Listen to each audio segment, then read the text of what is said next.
여러분, 창세기에 나오는 말하는 뱀 이야기 다들 아시죠? 근데 만약에 말이죠. 우리가 그냥 뱀이라고만 알고 있던 그 존재가 사실은 전혀 다른 무언가였다면 어떨 것 같으세요? 원문 텍스트 속에는요. 우리가 상상도 못했던 진짜 정체가 숨어 있을지도 모릅니다. 오늘 그 비밀을 한번 파헤쳐 보겠습니다. 인류를 타락으로 이끈 존재 하면 딱 떠오르는 게 바로 뱀이잖아요. 그런데 말입니다. 원문을 깊숙이 파고들수록 우리가 알던 그 뱀의 모습과는 전혀 다른 존재가 나타나요. 어쩌면 우리가 지금까지 완전히 잘못 알고 있었던 걸지도 모른다는 거죠. 자, 이 질문을 가지고 한번 제대로 들어가 보시죠. 이 미스터리를 풀 첫 번째 단서는요, 바로 언어에 있습니다. 구체적으로 말하면 성경이 맨 처음 쓰였던 고대 히브리어죠. 이게 무슨 뜻이냐면 수천 년 동안 번역에 번역을 거듭하면서 우리가 놓쳐버린 본래의 의미가 그 안에 고스란히 남아있다는 겁니다. 자, 이 모든 사건의 중심에 있는 단어, 바로 나하시입니다.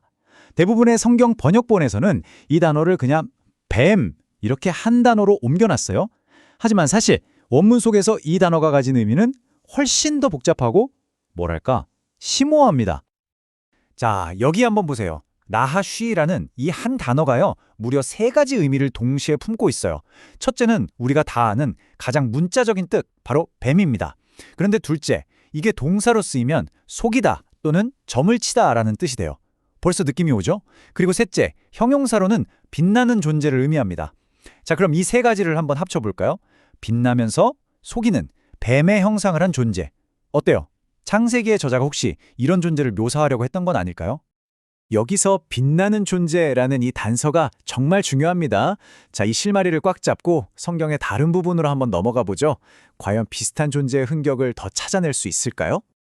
놀랍게도요, 성경 곳곳에 힌트가 숨어 있었어요.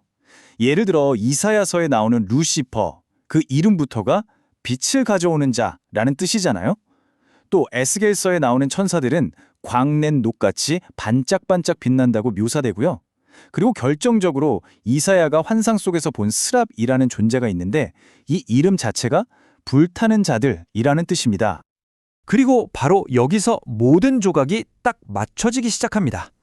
불타는 자들을 의미하는 시브리어 스라비오. 놀랍게도 고대 이집트어에서는 뱀을 의미하는 단어와 뿌리가 같아요.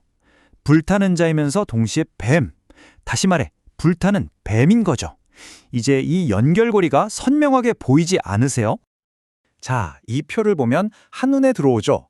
창세기의 나하시는 빛나는 존재, 이사야의 샛별은 빛을 가져오는 자, 그리고 스랍은 불타는 자들, 이 모두가 빛이라는 개념과 뱀의 형상이라는 공통점으로 하나로 쫙 묶이는 겁니다. 이건 더 이상 단순한 동물이 아니에요. 신적인 존재에 대한 묘사의 가능성이 점점 더 커지고 있는 거죠. 이게 그냥 말장난이나 언어적인 추측에 그치는 게 아닙니다. 여기 보세요. 고고학적인 증거도 있습니다. 기원전 8세기의 것으로 추정되는 인장인데요. 자세히 보면 빛나는 원반 주위를 날개 달린 뱀의 형상을 한 스랍들이 지키고 있는 모습이 아주 뚜렷하게 새겨져 있어요. 그런데 여기서 또 하나의 질문이 생깁니다. 좋아요. 이 존재가 그렇게 대단하고 강력한 신적 존재였다고 칩시다. 그렇다면 왜 평생 배로 기어다니면서 흙이나 먹어라 하는 그런 저주를 받은 걸까요? 자, 이제 이야기의 두 번째 퍼즐을 맞춰볼 시간입니다. 이 저주를 이해하는 방식은 크게 두 가지가 있어요. 하나는 우리에게 익숙한 현대적인 방식이죠. 문자 그대로 뱀이 정말 흙을 먹게 되었다는 해석이에요. 하지만 고대 사람들의 관점은 완전히 달랐습니다. 그 사람들한테 흙을 먹는다는 표현은요, 그냥 흙을 먹는다는 뜻이 아니었어요. 이건 완전한 패배, 굴욕, 그리고 죽음의 세계, 즉 지하 세계로 추방당하는 걸 의미하는 아주 강력한 은유였던 거죠. 실제로 고대 메소포타미아의 유명한 서사시죠? 길가메시 서사시를 보면 지하 세계를 뭐라고 부르냐면 먼지의 집이라고 부릅니다. 그러니까 당시 사람들에게 흙먼지로 돌아가라는 말은 곧 죽음과 패배를 의미하는 아주 익숙한 표현이었던 겁니다. 게다가 이 저주를 문자 그대로만 해석하면 성경 안에서 앞뒤가 안 맞는 부분이 생겨요.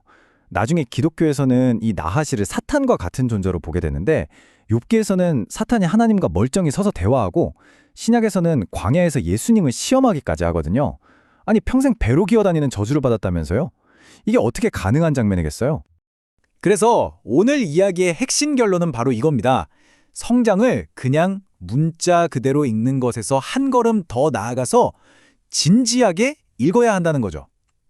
여기서 진지하게 읽는다는 건요, 이 글이 쓰였던 그 시대의 역사적, 문화적 배경을 이해하려고 노력하는 걸 의미해요. 창세기를 진지하게 읽는다는 건 바로 이런 겁니다.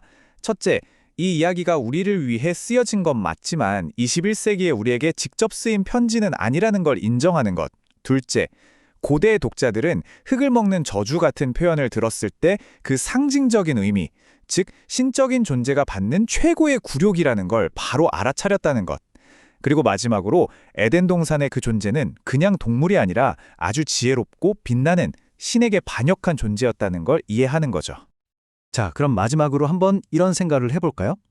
우리가 오늘 한 것처럼 어떤 이야기가 탄생했던 그 고대의 세계관 속으로 들어가서 그 맥락을 이해하려고 노력한다면 과연 우리가 당연하게만 여겼던 또 얼마나 많은 이야기들이 전혀 새로운 의미로 우리에게 다가올 수 있을까요?